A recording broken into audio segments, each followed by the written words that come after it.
Hey everybody, this is Dr. Zappy coming to you with another video from the Wellness Center of Chester County, this time for a core stability exercise developed by Dr. Stu McGill called the Stir the Pot exercise. Basically what's going to happen is we're going to get into an all-fours position. You're going to roll the ball forward. We're going to do little tiny circles for core stability. This gentleman here is a pretty good example. The reason why I filmed it is because it's kind of an example of what not to do basically. If you're going to perform these exercises at home, you should watch this video. Make sure that you're not doing some of the things that I'm going to point out, and hopefully you can get the best out of the exercise. We put a pad under his knees just so that he doesn't have any pain while he's sitting on the ground there. If you have carpet or soft mat or something like that at home, then it's the same thing. If you have a physio ball as well, this is a great exercise for core stability. So let's go ahead and take a look at the video here. I'm going to put it in slow motion as we go forward because he actually gets in good spinal alignment at one point and then we kind of lose it. So here's the general position that we're going to get in. From this position, here's where you have the good spinal alignment.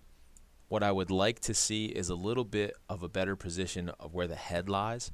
So if we can take the forehead and kind of point it down a little bit, take the chin and bring it down and back, kind of tuck the chin in a little bit, that will flatten out the whole spine because he's in a little bit of too much of a curve here in the cervical spine, which gives him a little bit of a accentuated lordosis. We don't really want that. We're going to kind of pack the neck a little bit.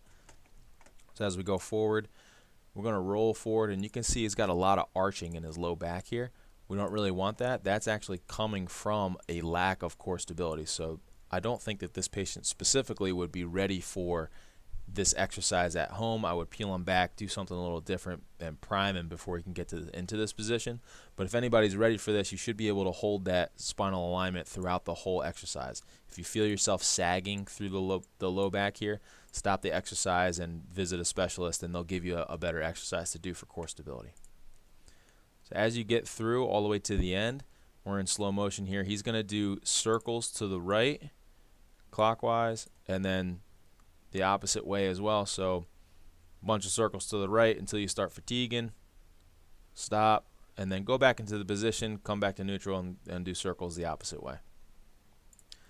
You can also stress the system in different ways. So you can do, like he's going to show here, small circles, and you can also do large circles like we did in the beginning video. So the thing that you want to note is you're going to need a couple different things in order to get into this position. You're going to have a little bit of strength in the core in order to get into that position. You have to have mobility in the hips here. If you can't extend through the hips, you won't be able to get into that position. And you should have nice strong shoulders. So if the shoulders sag in and you sag in your upper back here, that's also putting your shoulder in a compromised position. So something that you want to look out for as well. But if your shoulders are strong, you got hip mobility, and you can keep the spinal alignment throughout the whole exercise, this is a great exercise for core stability. If you have any questions, please leave them in the comment box. Like, subscribe, and visit a movement specialist to see if you're doing it right.